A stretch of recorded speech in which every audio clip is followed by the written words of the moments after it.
Mums with Hustle podcast, episode 505. Welcome to the Mums with Hustle podcast, where you'll discover everyday mum entrepreneurs killing it in their industry. Learn the secrets you can replicate to create your own success with your host, Tracy Harris.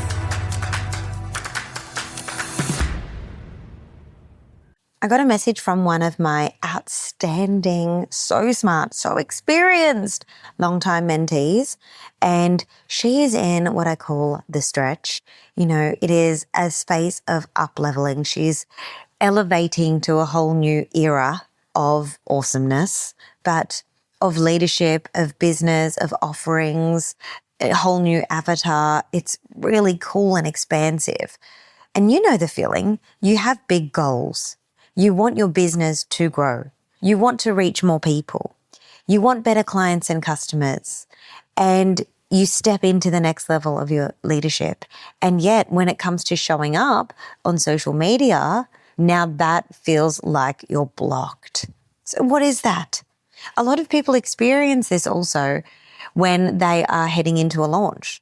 They can show up consistently, even daily, when they're not in a launch or promotion period. And then the second you label their marketing activities as being a pre-launch runway, they choke and they freeze as well. What is that? Let's talk about it.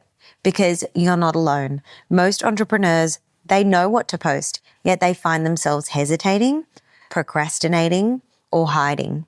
So it's not that they're stuck with for content ideas. And the truth is, these blocks are less about the algorithms and they're more about psychology. And so I wanted to talk a little bit more to this today on the podcast, because these are the conversations that we have in my inner circle mastermind. These women are brilliant. They are experts. They're already successful. And yet even they experience these invisible blocks. Now I want to recommend to you two really powerful books. The first one is The Courage to be Disliked by Ichiro Kishimi and Fumitake Koga. I really hope I said those names correctly. And the other is The Big Leap by Gay Hendricks. I know a lot of you have grabbed those books at my recommendation already and you've read them. Some of you have read it multiple times. And that's amazing. We're going to be recalling some of that material as I go through this episode. And for other people, it's the first time you're hearing these books, add them to your reading list. It's recommended reading. Okay. I'm going to be sharing and offering insights that explains why this happens. Why? These invisible blocks that keep us from showing up. Because once we know them, we can be aware of them, right? And then we can manage them. We can control them. We can work with them. They don't need to keep us stuck. So together, we're going to uncover these three invisible blocks to greater visibility and ultimately the results that you want to be experiencing. So block number one is the fear of judgment and rejection. One of the deepest fears that a human carries is the fear of being disliked or the fear of being rejected. And this is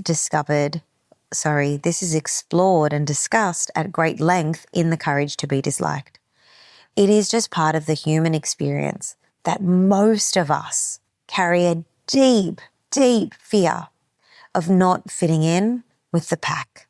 We fear being disliked, being outcast, being rejected. And this has been over the ages of the human civilization. On social media, this can sound like, oh, what if people think that I'm cringy? What if they unfollow me? What if no one engages? What if no one buys? How embarrassing, I put up this post and it barely has any engagement. Why would I go live? No one engages with my posts. Of course, they're not going to come to join me on an Instagram live. This fear often leads to perfectionism, it leads to procrastination, or it leads to silence. It leads to shrinking and hiding. So the backbone of The Courage to be Disliked is in Adlerian psychology, and it offers a really freeing perspective, which is that other people's opinions are not your task. You know that saying, what they think of you is none of your business. It's similar to that.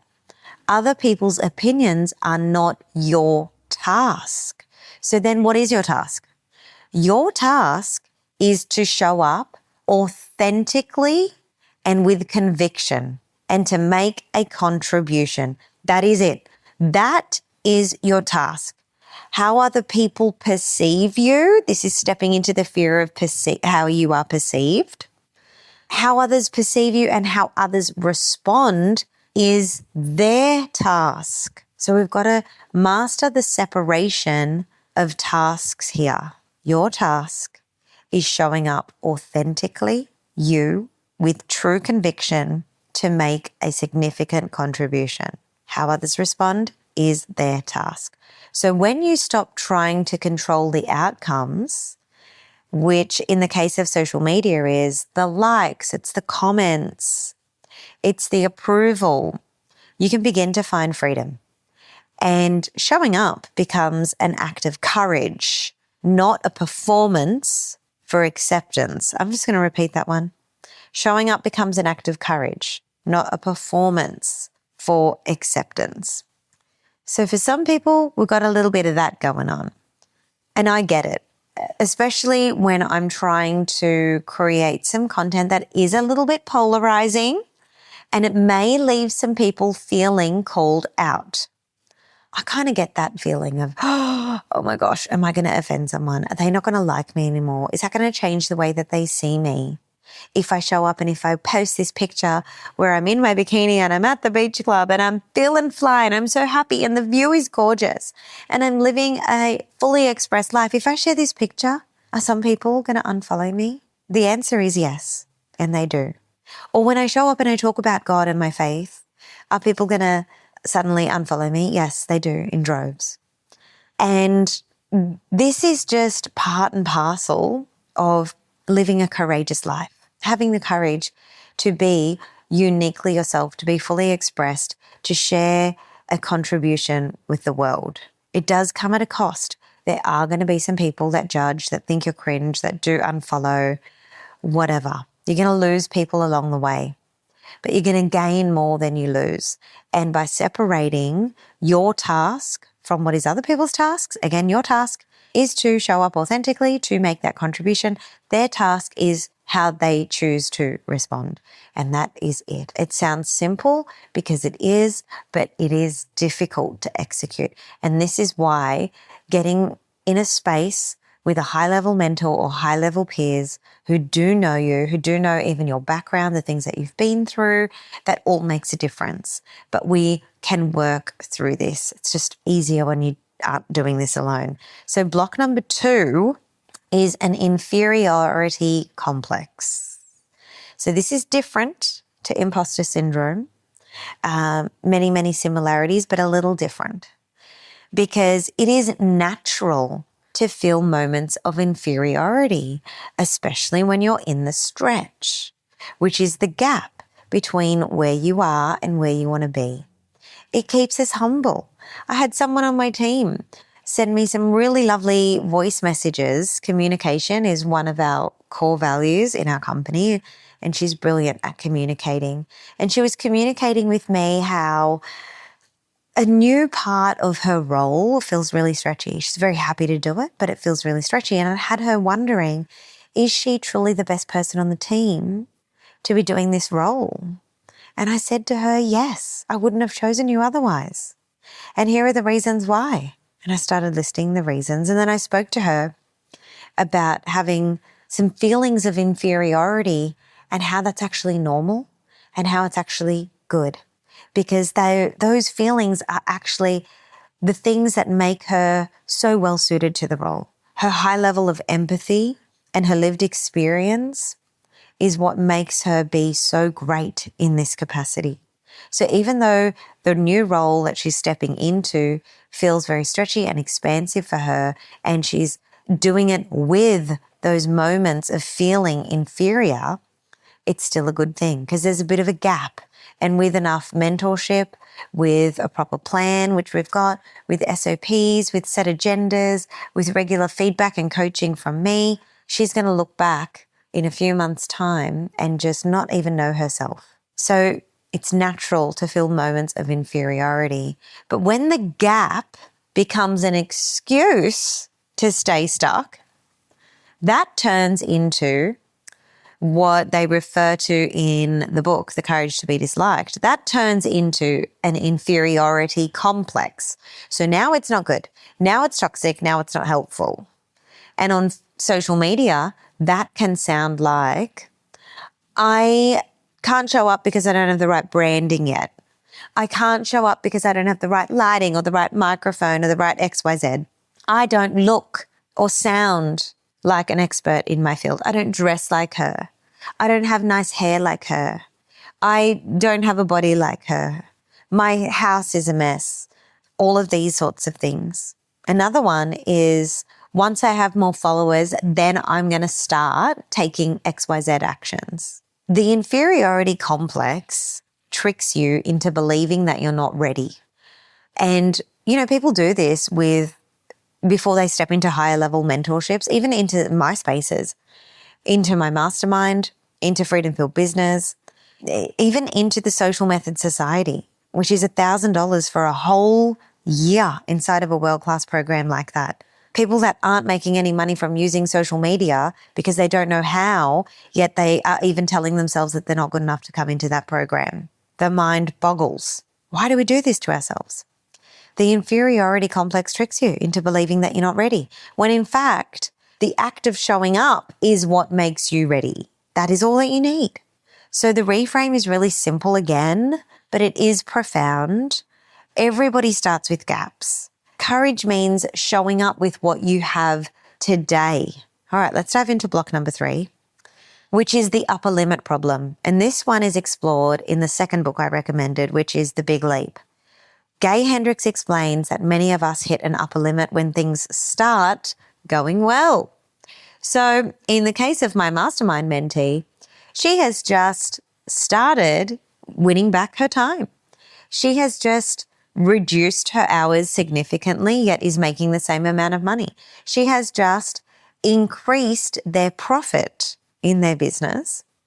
So many things are going well. She's got her weekends back, success, visibility, even love can feel really uncomfortable for people.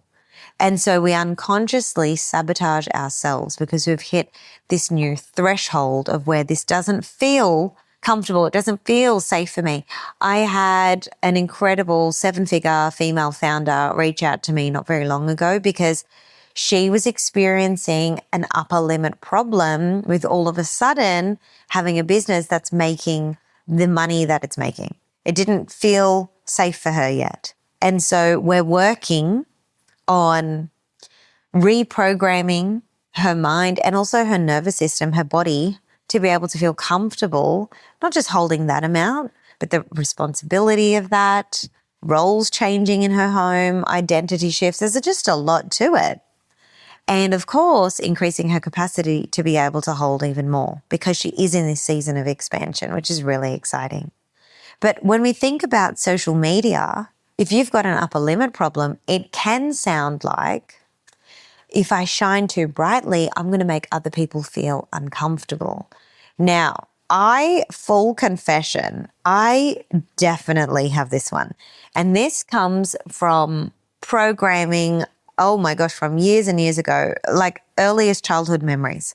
This fear of outshining, that when I succeed or if I achieve anything or get a promotion or hit a goal at the gym or just whatever it might be, that it makes other people feel uncomfortable and you kind of get excluded by the pack. In Australian culture, we see this in that term, tall poppy. People say that's part of the Australian culture. Wow. Why? People don't like people that do shine brightly. Of course, it's a valid fear then for people to want to show up and shine brightly. It doesn't feel safe for you. I saw a post the other day and the hook totally stopped my scroll because I was like, whoa, what a thing to say. Go queen. But I also felt really uncomfortable reading it. She said something, and I can't remember if it was TikTok or Instagram, Oh, I should have paid attention because I'd love to shout out this creator because it triggered or activated something in me in a positive way. And it made me go, oh, I have that. I feel like a knob saying it here, but you ladies, you get me, you know me. Oh, I mean, maybe this is your first episode. Nice to meet you. I'm glad that you're here. But her post said something along the lines of like, because she was working on increasing her capacity or her threshold for greater visibility and working on healing her fears of how she is perceived. So that is the narrative that other people have about you, which again is not your task, right? So she's in a season of expanding. So she wrote this piece and it said something like, I feel really embarrassed sharing this, but I'm going to share it anyway. And then, naturally that made me curious because we call that a curiosity-driven hook. So you're welcome if you want to take that and use that on your content. It makes people want to scroll. They're naturally curious. So I was naturally curious. And she said, I feel deeply uncomfortable sharing that I'm rich and hot. And I was like, what?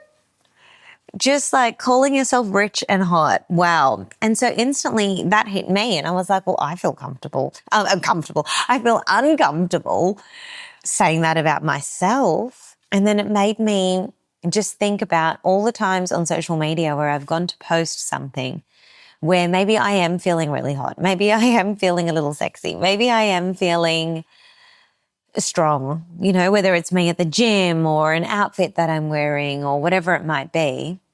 Maybe you've gone up in what you can bench press, whatever. Maybe you just had a really great outcome in your launch. And maybe it's relevant to your audience to inform them on that. I know it's relevant for my audience, but it makes me feel really uncomfortable. This fear of outshining, this fear of I made this much money in way less time than any of you. Like that makes me feel really uncomfortable. It brings up that fear of outshining because shining too brightly hasn't really worked out too well for me and for a lot of people in the past. So that's a real one. But it creates an upper limit problem. It creates diluting yourself. It creates not sharing your street cred or your launch results or your accolades or your success stories. And that affects the growth of the business. So I have to watch that one in myself. The next one is if I grow too much, I'll leave people behind. And that's a fear of disloyalty. I've definitely had this one as well. Feeling bad about leaving previous versions of my perfect soulmate client where they are and choosing to move forward with a different sort of person. And I've done that many, many times over the years. And some of you have come with me because you're also evolving and you're stepping into that new identity. So other people have not. And, sometimes in the past, I felt bad. I was like, oh no, but they need help too. And so I would shrink myself or even my offers or pricing, my messaging, my content to speak to someone who I had outgrown and who God wasn't calling me to serve anymore. But what was stopping me was this fear of disloyalty. And in the book, The Big Leap, he actually goes on to say it's the fear of disloyalty and abandonment. So when you're not talking to X group of people anymore, it brings up these feelings of shame and guilt. So just keep that in your awareness. Look out for that one because it's a biggie, especially for those who are pivoting or are wanting to speak to a different ideal customer avatar. The next one is if I'm too visible, I will attract criticism that I can't handle. This is the fear of being trolled, the fear of people saying things that are unkind, the fear of being misunderstood, the fear of someone writing something publicly or telling you, that you've changed. I recently had someone write something along the lines of like, they're picking up a different vibe than before and they weren't quite sure how that vibe was sitting with them. I invited them to elaborate with me, which they have not, and I'd like them to. It would be an interesting conversation. But I've had other people reach out and also point out the change and the up level and the energy shift, and they are absolutely loving it. And I know that people are loving it because my launches have been going gangbusters. And the responses in the email inbox reflects that as well. But, you know, we live in a world of opposites. So where some people are experiencing that, other people are not. But again, that's not my task. So as long as I'm leading with love and kindness and authenticity, and I'm convicted to what God has put on my heart, that's all that I can do. And the response of every other individual is their task. So if I'm too visible, I'll attract criticism and I can't handle it. We need to build that muscle. We need to retrain ourselves that this is safe. We need to look at who is coming into our world and realize that it's normal for other people, for not everyone to come along on the journey, and that you will be okay. Which feels hard because it hits that rejection sensitivity for a lot of people. The next one is, who am I to do this? Which in The Big Leap, Gay Hendricks describes as being the fear of being fundamentally flawed. But that is very, very similar to in feelings of inferiority, which is normal, okay? Everybody has it. It is normal. Because it's the gap between where you are and where you want to be. Where it turns toxic, again, is when it becomes the inferiority complex, which is defined by using the gap to become an excuse to stay stuck. That is a biggie. That is a biggie. And so when you say, who am I to do this? It's coming from that fear of being fundamentally flawed, often attached to feelings of inferiority. And if it causes a freeze, then that's when it starts to become an inferiority complex. So we want to get help getting out of that. This is when we get ourselves a mentor, hardcore, or we look at who we allow into our throne room, which is our most intimate, sacred space. This should only be people who call you upwards and forwards in a non-biased way. It is often not your family because they bring a bias to loving you and your safety and like keeping you where you are, and they don't actually want you to change because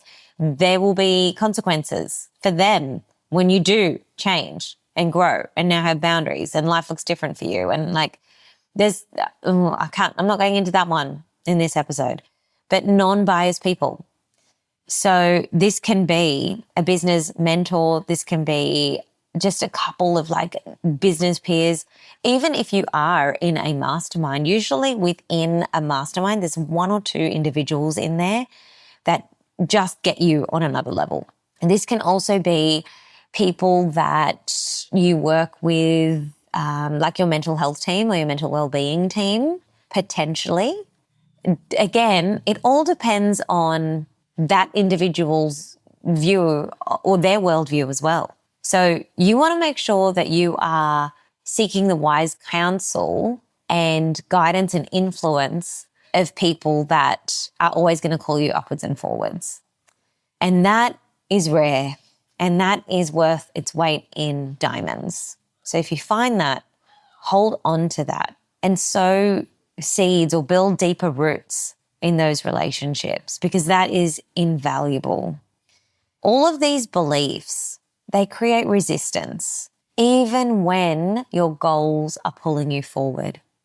So the reframe is that growth requires expanding your capacity to tolerate more success, more visibility, and more joy. And when you step into your zone of genius, you not only give yourself permission to thrive, but you create space for other people to rise and experience transformation too. And I don't know about you, but that sets my soul on fire.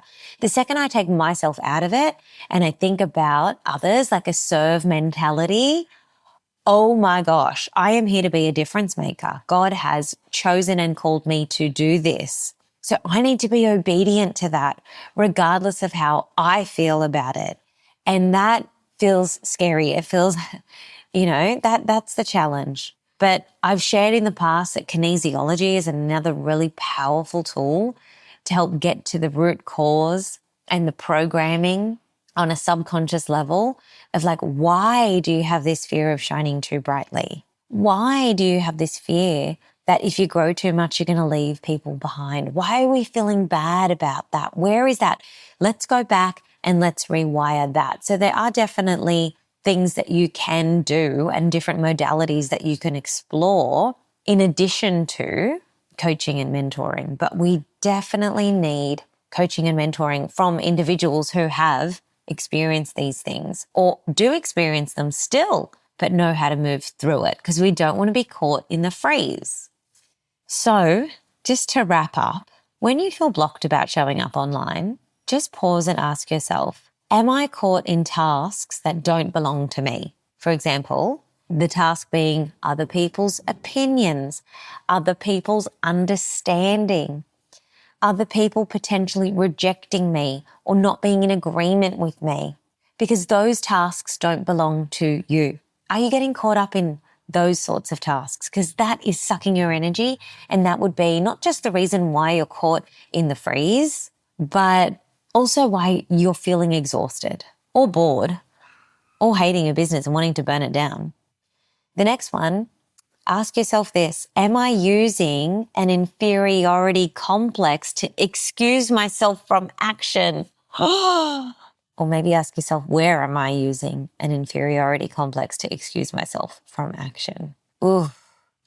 Hey, listen, if you are in my social method society, if you're in Freedom Filled Business, if you're in my mastermind and you're listening to this episode and you're having a little bit of a reaction, you get to come into those spaces, into those communities and share what is kind of coming up for you. And let's continue the conversation there. But for everyone else here, here's one more powerful, potent question. Am I hitting an upper limit problem that's asking me to expand my capacity for success? These three invisible blocks, the fear of judgment, inferiority complex, and the upper limit problem, are the real barriers between you and your visibility. So here's the truth. Showing up online is not just about marketing. It is about psychology. It is about courage. It is about leadership. It's the courage to be disliked. It's the courage to release inferiority complexes so that you can get into action today. And it is the courage to expand past your upper limits to allow you to sustain success without shrinking.